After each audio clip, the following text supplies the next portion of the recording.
Assalamualaikum dear students. Today we are going to talk about the pre-final viva J619. आजकल pre-final viva चल रहा है students का, तो कुछ इम्पोर्टेंट टॉपिक्स हैं, कुछ इम्पोर्टेंट क्वेश्चंस हैं जो हर स्टूडेंट्स से पूछे जाते हैं, सुपरवाइज़र पूछता है और वो बेसिक से क्वेश्चंस हैं। अगर वो आपको क्वेश्चंस आते हैं तो you can easily appear in your viva. आज हम उन्हीं क्वेश्चंस के बारे में बात करेंगे। तो सबसे पहले मैं आपको बताता चलूँ कि प्री फाइनल वाइवा में पूछा क्या जाता है। प्री फाइनल वाइवा में आपकी कोडिंग से रिलेटेड जितने क्वेश्चंस हैं वो किए जाते हैं। उसमें आपकी जो फाइनल रिपोर्ट या प्रेजेंटेशन है उससे कुछ भी नहीं पूछा जाता, वो फाइनल वाइवा में पूछा जाता है। और जो प्री फाइनल वाइवा है उसमें आपसे जितनी भी कोडिंग है, फाइनल कोडिंग, उससे रिलेटेड क्वेश्चंस किए जाते हैं। तो सबसे पहले आपने करना क्या होगा कि आपने अपना वाइवा स्टार्ट होने से पहले XAMPP कंट्रोल पैनल ओपन करना है। ओपन करने के बाद इस कंडीशन में आपका XAMPP कंट्रोल पैनल होगा। आपने यहाँ से अपाची सर्वर और MySQL सर्वर दोनों को स्टार्ट कर देना है। स्टार्ट करने के बाद आपने सुपरवाइज़र को कॉल करनी है और सुपरवाइज़र सबसे पहले आपसे ये पूछेंगे कि आपने जो प्रोजेक्ट बनाया है वो किस में बनाया है। आपने बताना उनको कि मैंने PHP में बनाया। तो आपसे सुपरवाइज़र कहेंगे कि आप अपना प्रोजेक्ट दिखाएं। तो सबसे पहले आपने अपने प्रोजेक्ट को रिप्रेजेंट करना है। So for this you will write local host, अपने प्रोजेक्ट का नाम। मैंने एक प्रोजेक्ट रिसेंटली बनाया है, मैं वो दिखा देता हूँ आपको। अच्छा, ये आपने ओपन कर लिया। This is the user interface which you will show to your supervisor. इसके बाद सुपरवाइज़र की मर्ज़ी है कि आपसे वो किस तरह से क्वेश्चंस करे। वो सबसे पहले आपसे एक यूज़र रजिस्टर करवा सकता है। वो सबसे पहले आपसे ये भी कह सकता है कि आप कोडिंग दिखाएं, ठीक है। तो आपने सबसे पहले जो भी यूज़र क्वेश्चन करेगा आपने अपनी कोडिंग ओपन कर लेनी है। कोडिंग किस तरह से ओपन करेंगे, आप सबलाइम टेक्स्ट में गए, सबलाइम टेक्स्ट इंस्टॉल कर लीजिएगा पहले। ये बहुत आसान होता है और इसमें आपको काफ़ी ज़्यादा हेल्प मिल जाती है। आपने यहाँ से अपना फ़ोल्डर ओपन करना है, ठीक है। XAMPP सर्वर में htdocs के नाम से फ़ोल्डर होता है। फ़ोल्डर के अंदर आपने अपना प्रोजेक्ट पेस्ट करना होता है और प्रोजेक्ट पेस्ट करने के बाद आप यहाँ से अपना प्रोजेक्ट सेलेक्ट करेंगे। मैंने जॉब अलर्ट यहाँ से सिलेक्ट फ़ोल्डर किया और ये जितनी भी फाइल्स हैं मेरे प्रोजेक्ट की वो सबलाइम में ऑन द लेफ़्ट साइड यहाँ पे शो हो चुकी हैं मुझे। अच्छा, आप सुपरवाइज़र जो भी क्वेश्चंस करते हैं आप उनका इजीली आंसर दे सकते हैं। एक रजिस्टर करवाना है यूज़र को।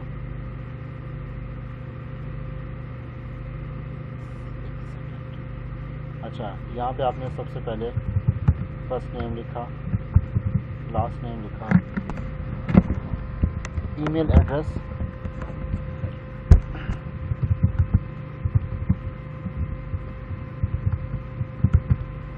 अच्छा, इसमें सुपरवाइज़र एक क्वेश्चन कर सकते हैं। आपने यहाँ पे रजिस्टर पे क्लिक किया। रजिस्टर पे क्लिक करने के बाद यहाँ पे लिखा आ गया please fill out this field. तो सुपरवाइज़र पूछेंगे कि यार ये जो please fill out this field लिखा हुआ है ये आपने कोडिंग में अपनी किस जगह पे लिखा है। तो यू शुड नो कि ये एक फंक्शन यूज़ होता है जिसको हम कहते हैं रिक्वायर्ड, ठीक है। जब भी आप अपने प्रोग्राम लिखते हैं, अपना टेबल बनाते हैं, तो आप यहाँ पे इनपुट के अंदर जो भी चीज़ें ऐड कर रहे होते हैं तो आपने यहाँ पे एक रिक्वायर्ड के नाम से फंक्शन लिखा होता है अपना, ठीक है। तो ये रिक्वायर्ड का फंक्शन यहाँ पे यूज़ किया होगा आपने, तब जाके आप अगर रजिस्टर कर रहे होते हो अगर और ये ब्लैंक रह जाता है तो आप यहाँ पे एक मैसेज देखोगे जिसका नाम होगा please fill out this field, ठीक है। सेकेंड थिंग इज़ कि आपने यहाँ पे अपनी ईमेल लिखी। ईमेल में आपने सिंपल एक नाम लिखा, ठीक है।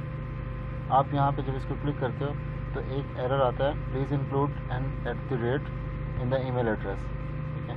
इसका मतलब ये हुआ कि इसने ईमेल को कंसीडर नहीं किया और ये @ मांग रहा है आपसे। और उसके लिए आपको क्या चीज़ देखनी है, ये चीज़ शो करवाती है कि आपकी डाटा टाइप कौन सी है, ठीक है। सॉरी, ये वाली आपकी ये जो टाइप है इनपुट के साथ टाइप लिखी होती है, ये आपकी डाटा टाइप होती है। जहाँ पे हम टेक्स्ट लिखेंगे वहाँ पे तो एज इट इज़ टेक्स्ट को कंसिडर कर लिया जाएगा। जहाँ पे हम ईमेल लिखेंगे उस वहाँ पे सिर्फ ईमेल कंसिडर करेगा। अगर यहाँ पे हम टेक्स्ट लिखते हैं, ठीक है, टेक्स्ट लिख के मैंने सेव किया, फिर मैंने F5 प्रेस किया, तो यहाँ पे अगर मैं शकेब भी लिखता हूँ तो इसको वो कंसीडर कर लेगा। बट आपको अपने जो डाटा टाइप्स हैं वो लाजमी अकॉर्डिंग टू योर रिक्वायरमेंट आपने लिखनी है। अगर ईमेल है तो आपने ईमेल की लिखनी है, अगर पासवर्ड है तो आपने पासवर्ड ही लिखना है। Let's suppose you are writing your password, it is in encrypted form, ठीक है, तो इसकी डाटा टाइप पासवर्ड ही होगी। अगर आप इसकी टाइप टेक्स्ट लिख लेते हो तो ये आपको एज अ टेक्स्ट शो होगा, आपको इनक्रिप्टेड फॉर्म में शो नहीं होगा। और द थर्ड थिंग इज़ आपकी डाटा टाइप एक होती है जो कि डेट के नाम से होती है। Suppose you are having date of birth instead of your contact, ठीक है, तो यहाँ पे मैंने डाटा टाइप लिखी डेट। अब मैं इसको रिफ़्रेश करता हूँ तो मैं आपको दिखाता हूँ कि ये डेट ऑफ बर्थ है, तो इसमें यहाँ पे कैलेंडर शो हो चुका है, ठीक है। तो इस तरह से आपकी ये डाटा टाइप्स कुछ होती हैं जिनका आपको पता होना चाहिए। मैं इसको अंडू करूँगा।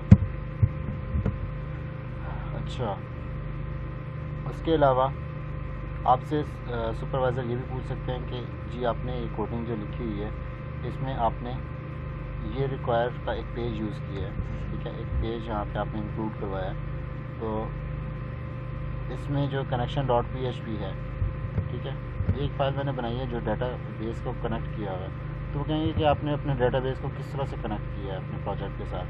तो you will show the file, आपने इंक्लूड फोल्डर मैंने एक बनाया, आपने अपने रिलेटेड अपने कोड से रिलेटेड जो भी आपकी फ़ाइल जहाँ पे आप डाटा बेस कनेक्ट कर रहे होगे, आपकी कोडिंग कुछ इस तरीके से होगी, ठीक है, आपने वो दिखानी है।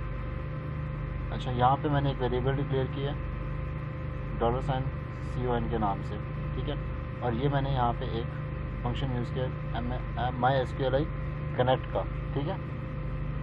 इसमें फिर आगे यहाँ पे ये चार चीज़ें हैं। Local host is your server, root is your admin name, ठीक है, ये सर्वर नेम। उसके बाद ये पासवर्ड को मैंने ब्लैंक छोड़ा, और ये बाय डिफ़ॉल्ट इसी तरह होता है आपके XAMPP सर्वर में, ठीक है। और उसके बाद योर डेटाबेस नेम, ठीक है, ये आपका डेटाबेस नेम है।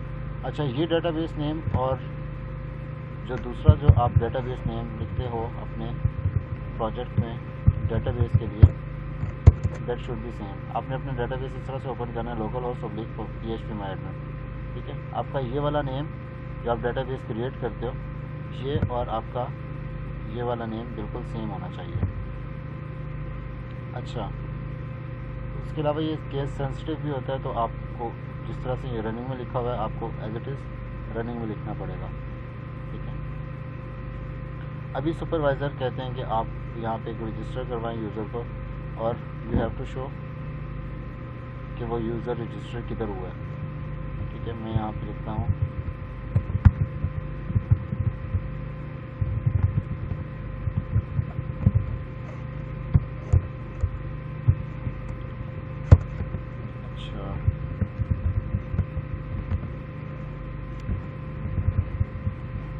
ये मैंने यहाँ पे यूज़र को रजिस्टर कर दिया, ठीक है। यूज़र को रजिस्टर करने के बाद यहाँ पे मैंने उसको शो करवाना है कि मेरा यूज़र जो है इधर से रजिस्टर हुआ है, ये शकेब अहमद अली वाला, ठीक है। अच्छा, क्यूरी किधर लगी हुई है इसकी क्यूरी लगी हुई है रजिस्टर यूज़र के अंदर ही, और इसकी क्यूरी है ये वाली $क्यूरी 4 के नाम से मैंने एक वेरिएबल डिक्लेयर किया, और उसके बाद मैंने यहाँ पे अपनी क्यूरी लिखी है MySQLi क्यूरी $CON। ये वो $CON है कनेक्शन जो हम लोगों ने अपने डेटाबेस का बनाया था, और हम लोगों ने ये फ़ाइल ऊपर इंक्लूड करवाई है कनेक्शन .php की। और इस फ़ाइल को इंक्लूड करवाने का मकसद ही ये है कि हमारे हर पेज के साथ ये फ़ाइल अटैच हो जाए, और हम यहाँ पे अपना जो डेटाबेस का कनेक्शन हमने बनाया हुआ है हम उसको यूज़ कर सकें, ठीक है। ये $CON मैं आपको दोबारा से दिखा देता हूँ। ये हम लोगों ने इंक्लूड की फ़ाइल में $CON के नाम से हमने अपना कनेक्शन बनाया था, अपने डेटाबेस का। अच्छा, उसके अलावा फिर यहाँ पे आ जाता है insert into, this is your table name, और आपका टेबल नेम ये PHP माई एडमिन में ये वाला यूज़र रजिस्ट्रेशन के नाम से होगा, या आप जो भी टेबल आपने बनाया होगा उसके नाम से होगा, ठीक है। उसके बाद ये आ जाते हैं आपके कॉलम्स, ठीक है। First name, last name, email, password, contact, ये सारे आपके कॉलम्स हैं, और these are the values of these columns, ठीक है। आपके कॉलम्स के अगेंस्ट ये वाली वैल्यूज़ आ जाएंगी, और वैल्यूज़ हमेशा डॉलर साइन के से शो होती हैं। और डॉलर साइन कौन से होंगे? ये होंगे आपके वेरिएबल जो आपने डिक्लेयर किए होंगे, ठीक है। आपने सबसे पहले करना क्या है, आपने एक टेबल ड्रॉ किया, ये आपने टेबल बना लिया, ठीक है। एक पूरा टेबल बनाया, उसके अंदर आपने यहाँ पे लिखा अपना फर्स्ट नेम, ठीक है, ये एक लेबल दे दिया फर्स्ट नेम का, और यहाँ पे आपने इनपुट यूज़ किया, टाइप उसकी टेक्स्ट रखी, नेम जो है फर्स्ट नेम है, और उसके बाद फिर रिक्वायर्ड का फंक्शन यूज़ किया, फिर एक प्लेस होल्डर है एंटर योर नेम हियर, जो कि यहाँ पे शो हो रहा है आपको, ये वाला एंटर योर नेम हियर, ये ग्रे कलर में है, ठीक है। उसके बाद फिर आपने लास्ट नेम लिखा, ईमेल एड्रेस, कॉन्टैक्ट, पासवर्ड, और फिर यहाँ पे आपने बटन बनाए दो सबमिट के, इनकी टाइप जो है सबमिट होगी, ठीक है। बटन दो तरीके से बनते हैं, एक तो बटन बनेंगे इस तरीके से कि आपने बटन का टैग यूज़ किया और उसको ओपन और क्लोज़ दोनों चीज़ें की हैं आपने। द सेकंड थिंग इज़ आप यहाँ पे लिखो इनपुट, ठीक है, input type submit, name is equal to submit, और यहाँ पे आपने ये चीज़ ख़त्म कर दी, और यहाँ पे आ जाती है वैल्यू, वैल्यू होगी रजिस्टर यूज़र, ठीक है। अब आप यहाँ पे देखेंगे, यहाँ पे जहाँ रजिस्टर हेयर लिखा हुआ है, यहाँ पे रजिस्टर यूज़र आ जाएगा, लेकिन टाइप उसकी सबमिट ही होगी, ठीक है। अच्छा, ये इनपुट यूज़ किया मैंने, इसलिए इसकी थोड़ी सी करैक्टरिस्टिक्स जो CSS की हैं वो चेंज हो चुकी हैं। तो ये इसमें मैंने बटन की जो यूज़ किया हुआ था CSS का स्टाइलिंग जो यूज़ की थी वो डिफरेंट है, और इनपुट वाली डिफरेंट है थोड़ी। तो यहाँ पे मकसद आपको समझाने का ये है कि आप बटन जो हैं दो तरीके से बना सकते हैं, एक इनपुट यूज़ करके और second one is button use करके, ठीक है। मैं इसको दोबारा से अंडू कर देता हूँ। अच्छा, इसके अलावा और आपसे क्या पूछा जा सकता है वो ये है कि आपने यहाँ पे लिखा हुआ है enter your first name here, और ये प्लेस होल्डर में ग्रे कलर से शो होगा, ठीक है, विच इज़ नॉट हाईलाइटेड, ये बिल्कुल जो है ना मध्यम सा शो हो रहा है। तो सुपरवाइज़र कहते हैं कि यार ये enter your name first name here, ये मुझे ग्रे शो नहीं होना चाहिए, ये मुझे ब्लैक कलर में शो होना चाहिए। तो व्हाट यू विल डू, यहाँ पे आपने प्लेस होल्डर की जगह वैल्यू लिख देनी है, ठीक है। If you will write value here, तो आपको एक चीज़ शो होगी जो कि ब्लैक कलर में, आप इसको अब सेलेक्ट भी कर सकते हो, ठीक है। और आप अगर यहाँ पे कुछ लिखना चाहो तो आप इसको बिना मिटाए ऐड कर सकते हो, ठीक है। ये उस जगह पे हम यूज़ करते हैं जहाँ पे हम लोगों ने CNIC देना हो, तो हम लोग 2 डैशेस लगा देते हैं ताकि जो भी यूज़र हो उसको पता चल जाए कि इन डैशेस का मकसद ये है कि यहाँ पे हम लोग अपने फॉर्मेट के हिसाब से अपना डाटा लिखें, ठीक है। तो यहाँ तक आपको समझ लग गई होगी। अच्छा, यहाँ पे ये देखें, आप ये वाला सेलेक्ट नहीं हो रहा और ये सिलेक्ट हो रहा है, ये प्लेस होल्डर है, and this one is the value of your input tag. ये तो टेबल हो गया, ठीक है। टेबल हम लोगों ने बनाया किसमें था, एक फॉर्म के अंदर बनाया था, ठीक है। फॉर्म में हम लोगों ने मेथड लिखना है पोस्ट का, और वो पोस्ट लिखने के बाद हम लोगों ने यहाँ पे उसका एक्शन किया। हम इसी पेज के ऊपर है, हमने इसी पेज के ऊपर टेबल बनाया, इसलिए हम लोग को यहाँ पे एक्शन में किसी फ़ाइल का नाम लिखने की ज़रूरत नहीं है। लेकिन अगर हम ये टेबल ड्रॉ करते हैं किसी और फाइल के अंदर, ठीक है, और उस फाइल को हम अटैच कर रहे होते हैं इसके साथ, तो we will must write the name of that file in which we are drawing a table, ठीक है। अच्छा, यहाँ पे आपने 2 पेजेस इंक्लूड करवाए, PHP require head.php और ये वाला, ठीक है, मेन्यू डॉट PHP। अब ये टेबल्स मैंने पेजेस बनाए किस लिए हैं। एक हेड का पेज है, मैंने यहाँ पे एक दफ़ा एक चीज़ लिख दी, यहाँ पे मैंने इसको जो है ना ये मैंने मेटा लिखा, 4 सेट है, ये मैंने कंटेंट दिया है, ठीक है। ये होते हैं यूज़ आपके मुझे नाम याद नहीं आ रहा। ये आपकी वेबसाइट को रिस्पॉन्सिव बनाने के लिए कुछ चीज़ें हम यूज़ करते हैं। इसमें व्यू पोर्ट आ जाता है और ये हमारे पास बिल्डिंग चीज़ें आती हैं। ये आप जब भी आप यूज़ करेंगे अपना प्रोजेक्ट के लिए बूटस्ट्रैप CSS, तो आप यहाँ पे ये कुछ चीज़ें इंक्लूड करवा लेंगे, ठीक है। एक लिंक मैंने रेफ़र किया है यहाँ पे विच इज़ स्टाइल शीट, ठीक है। तो style.css के नाम से ये इसका फ़ोल्डर है। फ़ोल्डर के अंदर मैंने style.css की शीट रखी है, उसका मैंने रेफरेंस दे दिया है ताकि आप एक ही दफ़ा उस रेफरेंस को ले लें और आप जो है ना उसमें फिर उस हिसाब से अपने CSS को इंक्लूड करवाते जाएँ। यहाँ पे मैंने डेली जॉब अलर्ट्स लिखा, ये बैनर हेड की मैंने एक क्लास बनाई है। तो ये देखें, ये वाला डेली जॉब अलर्ट्स ये हर पेज पे हमें शो होगा, हम जिस मर्जी पेज पे चले जाएँ, ठीक है। तो इनमें सिर्फ मैंने इसको इंक्लूड करवाया हुआ है। इंक्लूड मैंने कैसे करवाया, इस तरह यहाँ पे मैंने लिखा हुआ है PHP required head dot PHP, ठीक है। ये मैं एक दफ़ा भी लिख सकता था, तो मैंने 2 दफ़ा इसको लिखा है। यहाँ पे मैं इस तरह कर लूँ तो फिर भी चल जाएगा, ठीक है। ये PHP की कोडिंग है और ये PHP के अंदर मैंने 2 पेजेस इंक्लूड करवा लिए, ठीक है। अच्छा, फॉर्म बनाया, method is equals to post, ठीक है। हम लोगों ने डाटा पोस्ट करना है और पोस्ट किधर करना है हमने, अपने डेटाबेस के अंदर, ठीक है। If we want to get data from another page, अगर हम किसी दूसरे पेज से डाटा एक पेज पे शिफ्ट करना चाहते हैं या शो करवाना चाहते हैं, तो हम लोग गेट यूज़ करेंगे यहाँ पे मेथड, ठीक है। 2 मेथड्स होते हैं, एक पोस्ट का और एक गेट का। और इसके अलावा और कौन से क्वेश्चन पूछा जा सकता है। हाँ, आपसे क्यूरीज़ पूछी जा सकती हैं। क्यूरीज़ की कितनी टाइप्स हैं, क्यूरीज़ की 4 टाइप्स हैं, ठीक है। आपकी कौन कौन सी क्यूरीज़ यहाँ पे यूज़ हो रही हैं। सेलेक्ट, इंसर्ट, अपडेट और डिलीट, ये 4 तरह की क्यूरीज़ यहाँ पे यूज़ होती है, ठीक है। यहाँ पे लिखा हुआ है सिलेक्ट स्टैटिक। स्टैटिक का मतलब है ऑल द डाटा, ठीक है। तो एक टेबल के अंदर जितना भी डाटा है, ये टेबल हम लोगों का टेबल नेम है, ये हमारा ऑल डाटा है और ये हम लोगों ने शो करवाना है। शो किस तरह से करवाएंगे,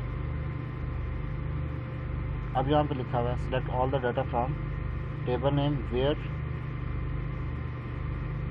यहाँ पे कॉलम्स लिखे हुए हैं, ठीक है। फर्स्ट नेम, हमें फर्स्ट नेम याद है तो हम यहाँ पे लिखते हैं फर्स्ट नेम। अब मैंने यहाँ पे एक एंट्री की थी शकीब के नाम से, ये डबल आई लिखा गया था गलती से, हम एज इट इज़ लिखेंगे, ठीक है। तो यहाँ पे मैं इसको गो करूँगा तो it will show you these entries, ठीक है। ये मेरी एंट्री 3 दफ़ा हो चुकी है, इसको 2 को डिलीट कर देता हूँ यहाँ से, ठीक है। अच्छा, ये तो होगी आपकी सेलेक्ट की क्यूरी। उसके अलावा आपकी एक है इन क्यूरी इंसर्ट की, ठीक है।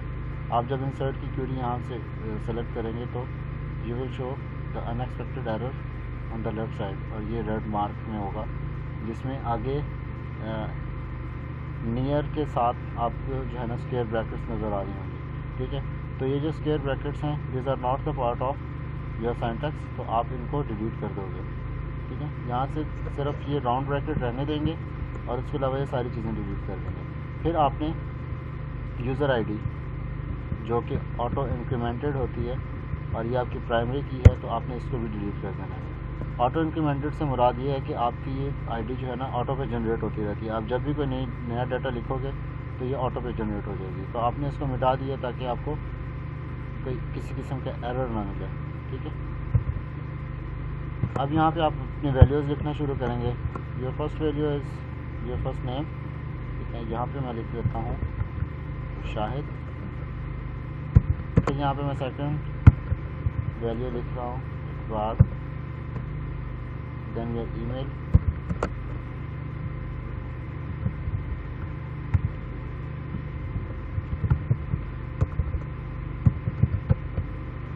अच्छा उसके अलावा है आपका पासवर्ड,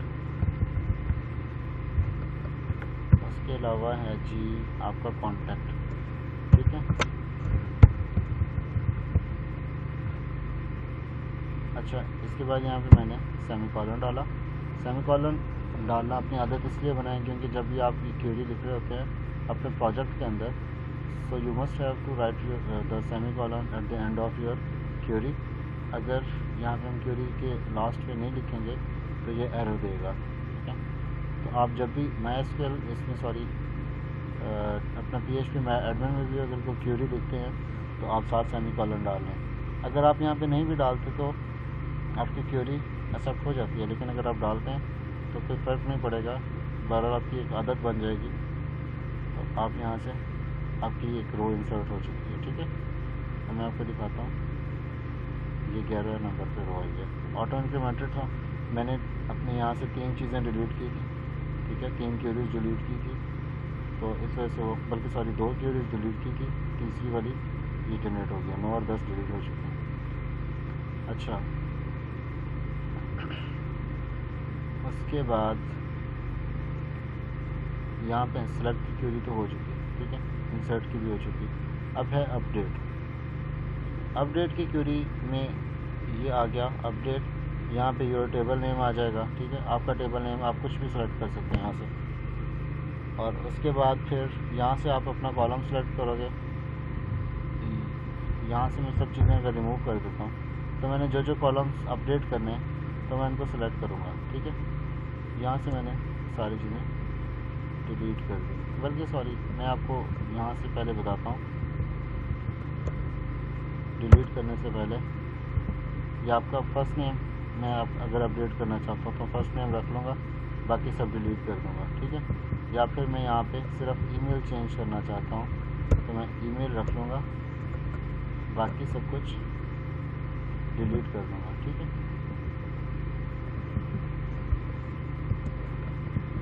और मैंने ईमेल कौन सी चेंज करनी है, अभी मैंने एक आईडी लिखी थी, यूज़र आईडी,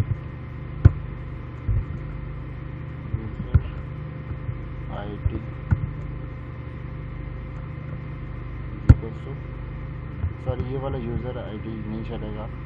अभी ये रेड कलर में जो लिखा आ रहा है ये वैल्यू शो होती है, ठीक है।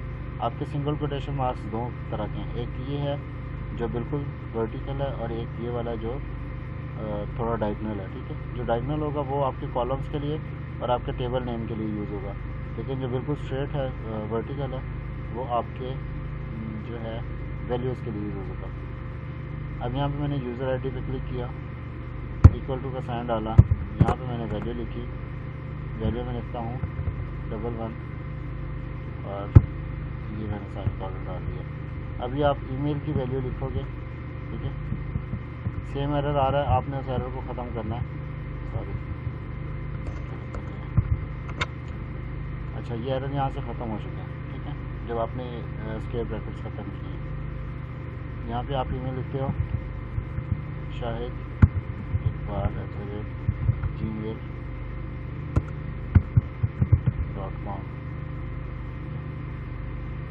यहाँ पे आप गो करते हो तो ये आपकी क्वेरी अपडेट हो चुकी है, ठीक है।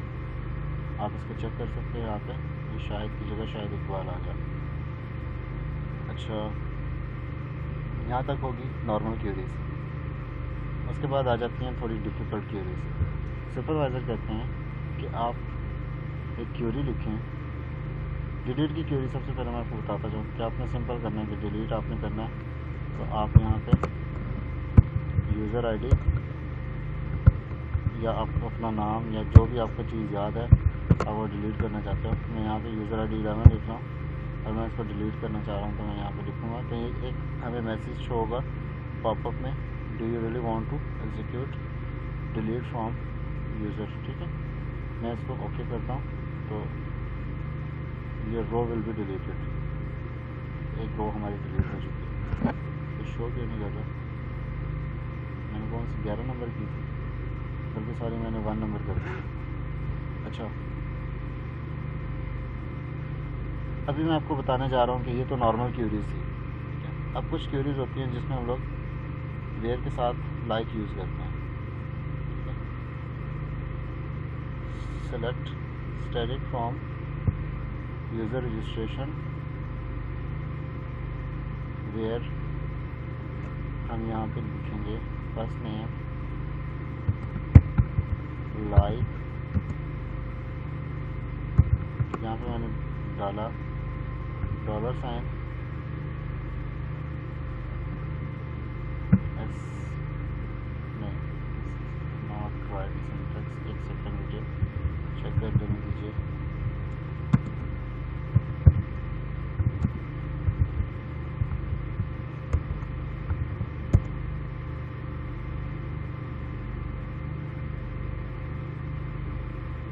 अच्छा, ये एक वेबसाइट है WC स्कूल्स के नाम से, ठीक है। और ये बहुत बड़ा स्कूल समझ लें जिसमें आपके पास हर लैंग्वेज शो होती है। आपने जो भी लैंग्वेज आपने देखनी हो, आपको समझ ना आ रही हो, तो आप यहाँ से हेल्प ले सकते हैं, ठीक है। अभी ये यहाँ पे लाइक फंक्शन के साथ आ गई हैं कुछ क्वेरीज, ठीक है। अच्छा, ये परसेंटेज का साइन है, सॉरी, ये मैंने डॉलर्स में डाला। अब मैं परसेंटेज का साइन डालता हूँ, ठीक है। एस परसेंटेज मैंने डाला, तो इसका मतलब ये हुआ कि हम लोग एक क्यूरी सर्च कर रहे हैं जिसमें फर्स्ट लेटर जो है वो स्टार्ट किससे हो रहा हो, वो एस से स्टार्ट हो रहा हो, ठीक है। तो यहाँ पे मैं इसको गो करता हूँ, तो जितने भी फर्स्ट लेटर एस से स्टार्ट हो रहे हैं वो सारे शो हो जाएंगे आपको, ठीक है। उसके बाद फिर अगर मैंने लास्ट वाला कुछ करना है, तो जिस तरह यहाँ पे बी से या डी से स्टार्ट हो रहे हैं, तो मैं इधर क्यूरी लिखता हूँ एक SQL में जाके, select direct from user registration where first name like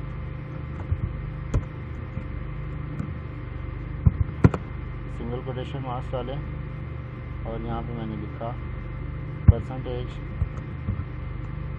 a, ठीक है। नहीं सॉरी, ए नहीं है, बी था, बी से ज़्यादा हो रहे थे, तो मैंने बी कर लिया। इसको मैंने गो किया, तो ये आपके यहाँ पे जो बी से एंड हो रहे हैं वो शो हो जाएंगे, ठीक है। तो ये बहुत आसान है, इतना मुश्किल नहीं है। इसमें यहाँ पे फिर परसेंटेज और ये लास्ट में परसेंटेज, अगर कोई सेंटर में आ रहा है, जिस तरह AI सेंटर में आ रहा है, ठीक है, या HA आ रहा है सेंटर में, तो हमें उसको सर्च करना है, तो हम क्या करेंगे, यहाँ पे क्वेरी लिखेंगे where first name like percentage HA और फिर परसेंटेज, ठीक है। यहाँ पे हम गो करेंगे, तो ये HA के नाम से जो भी सेंटर में आ रहे हैं, HA और ये HA शायद और शकील, ठीक है, तो ये इसको शो करवा देगा। उसके बाद यहाँ पे अंडरस्कोर आ जाता है। अंडरस्कोर से मुराद ये है कि अंडरस्कोर जितने अंडरस्कोर डालेंगे उसके बाद जो नेक्स्ट लेटर होगा वो शो करवाएगा, ठीक है। अगर परसेंटेज हम लास्ट पे डालते हैं तो इसका मतलब है कि पहले वाले शो करवा रहा है, और अगर परसेंटेज हम फ्रंट पे डालते हैं तो इसका मतलब है कि लास्ट वाले शो करवा रहा है, ठीक है। तो ये तरीक़ाकार है इन क्यूरीज़ को यूज़ करने का। यहाँ तक आपके क्वेश्चन आपको समझ आ गए होंगे, उम्मीद है। तो बस यही कुछ पूछा जाता है, बड़ी नॉर्मल सी चीज़ें, ठीक है। आपको ये चीज़ें आनी चाहिए। MySQL रियल स्केप स्ट्रिंग ये हम यूज़ करते हैं ताकि हम लोग अगर कोई फंक्शन यूज़ कर रहे हैं, स्पेशल किस्म का स्पेशल कैरेक्टर यूज़ कर रहे हैं, तो वो उसको डिसरिगार्ड कर दे, ठीक है। और हमारी ये जो हम लोगों ने वेरिएबल्स या फिर टाइप नेम्स कुछ भी डिक्लेयर किया हुआ है, इसको एज इट इज़ कंसीडर करें, ठीक है।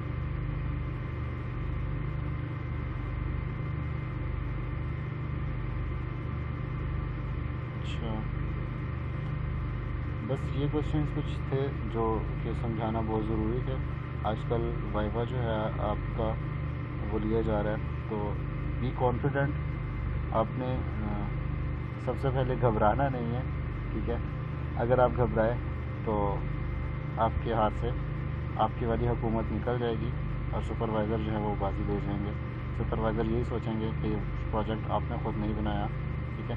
इवन कि अगर आपने प्रोजेक्ट ख़ुद बनाया भी है तो कुछ क्वेश्चंस ऐसे होते हैं जिनका आपको नहीं पता चल रहा होता, क्योंकि you are getting help from internet. तो आप कुछ चीज़ें जो हैं वो आप पिकअप नहीं कर पा रहे होते। जिस तरह इससे ये लाइक वाली क्यूरी है, इसमें प्रॉब्लम बना रहा कुछ स्टूडेंट्स का जिन्होंने ख़ुद प्रोजेक्ट बनाया। वो मेरे साथ थे मेरे दौर में, तो उनको फेल कर दिया गया था। और ये हमारे लिए भी शॉकिंग था कि हम किसी से प्रोजेक्ट बनवा के पास हो चुके थे और वो ख़ुद प्रोजेक्ट बना के फेल हो चुके थे, ठीक है। तो चीज़ें याद करना बहुत ज़रूरी होती हैं। आपने इन क्यूरीज़ की प्रैक्टिस करनी है, ये बहुत इंपॉर्टेंट है। इसके अलावा कुछ चीज़ें जो आपको बताई हैं, हाँ मैं कुछ और चीज़ें बताता चलूँ। सेशन के बारे में पूछा जा सकता है। What is session? Session is the time period, time duration which starts from your log in up to log out, ठीक है। मतलब ये हुआ कि आप किसी एक अकाउंट के अंदर लॉगिन हो रहे हैं, ठीक है, और आप वहाँ से लॉग आउट होते हैं। तो जो टाइम आपका इस टाइम पीरियड का रहा है आपके लॉगिन होने से लॉग आउट तक का, तो that will be called as session, ठीक है। और उसके बाद फिर इस सेट का मतलब ये है कि अगर ये सेशन स्टार्ट होता है, ठीक है, तो फिर आपका डाटा पोस्ट किया जाए और आपका जो सबमिट बटन है उसको उसके एक्शन को परफॉर्म किया जाए और ये पूरा फॉर्म का जो डाटा है वो पोस्ट कर दिया जाए आपके एक सबमिट क्लिक करने से, ठीक है। इसके बाद फिर आपने कुछ वेरिएबल्स डिक्लेयर किए। वेरिएबल्स डिक्लेयर वो किए जो आपने ख़ुद से किए हुए हैं, और ये वाले जो नाम हैं, ये नाम आपके जो टेबल में यहाँ पे नाम यूज़ हुए हैं ये वाले हैं, ठीक है। उसके बाद फिर आपके जो ये नाम हैं, first name, last name, email, password, contact, ये आपके नाम हैं जो आपके डेटाबेस वाले नाम हैं, ठीक है। ये आपके ये first name, last name, email, password, contact. और ये जो आपकी वैल्यूज़ हैं, ठीक है, ये वैल्यूज़ जो आपने वेरिएबल डिक्लेयर किए हैं और उसके अगेंस्ट आपके फॉर्म का नेम आ रहा है, ठीक है, उसको कंसीडर करेगा। और उसके बाद फिर यहाँ पे जावास्क्रिप्ट का मैंने एक फंक्शन यूज़ किया अलर्ट का, उसमें आपको पॉपअप मैसेज शो होता है, जो कि जब आपको यूज़र रजिस्टर करते हो तो उस टाइम पे शो होता है, ठीक है। अब मैं आपको दोबारा करके नहीं दिखा सकता, time is very short, already lecture काफ़ी लंबा हो चुका है। अच्छा, उसके बाद फिर HTML तो आपको आती होगी। HTML में कुछ चीज़ें हैं, टेबल बनाया, टेबल के अंदर ये TR stands for table row, TH stands for table height, table heading, and TD stands for table data, ठीक है। अच्छा, ये क्लासेस कुछ बनाई हैं। क्लासेस का मकसद होता है कि आप आपने प्रोजेक्ट में ये जो आपने इंटरफेस बनाया है इसमें एरिया डिफाइन कर लो, ठीक है। आपने ये वाला एरिया जो है ना डिफ़ाइन कर लिया है, ये आपने इसको एक स्पेसिफिक हाइट और विड्थ दे दी है। उसके बाद ये नीचे ये वाली आपने स्पेसिफिक हाइट और विड्थ दे दी है, ठीक है। And that will be your banner की मैंने क्लास बना लिया रहता से। इस तरह करके आपने अपने प्रोजेक्ट में ये चीज़ें लिखनी है, ये आपने क्लासेस बनानी है, ठीक है। अच्छा, मेन्यू के अंदर आ जाते हैं। तो मेन्यू में ये अनऑर्डर लिस्ट है, ठीक है। अनऑर्डर लिस्ट के अंदर ये LI stands for list items. फिर एंकर का टैग हमने यूज़ किया, this anchor is your reference, ठीक है। आपका ये लिंक है, लिंक बन जाता है, ठीक है। These are basically not as button, ये आपके लिंक्स हैं जिनका मैंने थोड़ा डिज़ाइन बटन की शेप में किया हुआ है, ठीक है। अच्छा, बस यहाँ तक ही था। चलें, style.css रहेगी, ये मैं आपको बता देता हूँ। आपके ये CSS की हैं कुछ चीज़ें।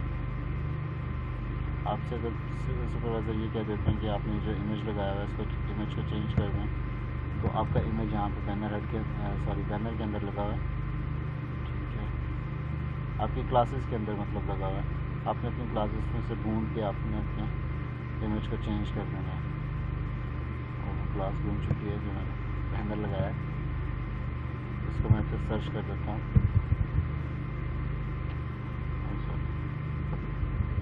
ठीक है, ये मैंने यहाँ पे URSS के नाम से एक फ़ाइल है जिसका मैंने बैनर लगाया इमेजेस के फोल्डर के अंदर। तो इसको मैं यहाँ से जाके चेंज कर सकता हूँ। एग्जाम सर्वर में htdocs के अंदर आपका प्रोजेक्ट के अंदर मैंने इमेजेस का फ़ोल्डर बनाया हुआ है। इमेजेस के फ़ोल्डर में जाके मैं यहाँ पे इसको चेंज कर सकता हूँ फाइल को। मैं इसका नाम भी चेंज कर सकता हूँ दूसरी कोई ऐड करके, ठीक है। और उसके अलावा मैं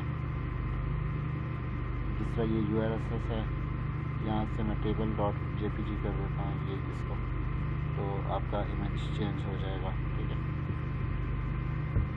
बाज़ बात ये होता है कि इमेज चेंज नहीं होता, तो वो आपकी हिस्ट्री का मसला होता है, ठीक है। आपने इमेज का नेम लिख दिया यहाँ पे, लेकिन आपका इमेज पुराना ही शो हो रहा है, तो आप यहाँ से Ctrl+H करोगे, ठीक, और यहाँ से जाकर अपनी हिस्ट्री को क्लियर कर दोगे। क्लियर योर ब्राउजिंग डाटा, यहाँ पे लास्ट आवर का या लास्ट 24 आवर का डाटा आप क्लियर कर दो, तो आपका इमेज जो है दोबारा से शो हो जाएगा। कैशे बन जाता है, कैशे बनने की वजह से आपका इमेज जो है वो टेम्प्रेरी स्टोर हो जाता है, और जब भी आप अपनी वेबसाइट ओपन करते हो या अपना वेब एप्लीकेशन ओपन करते हो, तो आपका पुराना इमेज ही बार बार रिसाइकल होके वहाँ से टेम्प्रेरी फाइल से इधर शो हो रहा है, ठीक है। Wish you best of luck. तो उम्मीद है कि आपको समझ आ गई होगी। अगर आपको किसी चीज़ की समझ नहीं आई तो you can ask in your comments. So thank you so much. Channel को सब्सक्राइब लाजमी कर दीजिएगा। This is my new channel, इसमें मैंने काम बहुत कम किया, तो I am hoping that you will get success and आपका वाइवा अच्छा हो, मेरी दुआ है। अल्लाह हाफ़िज़।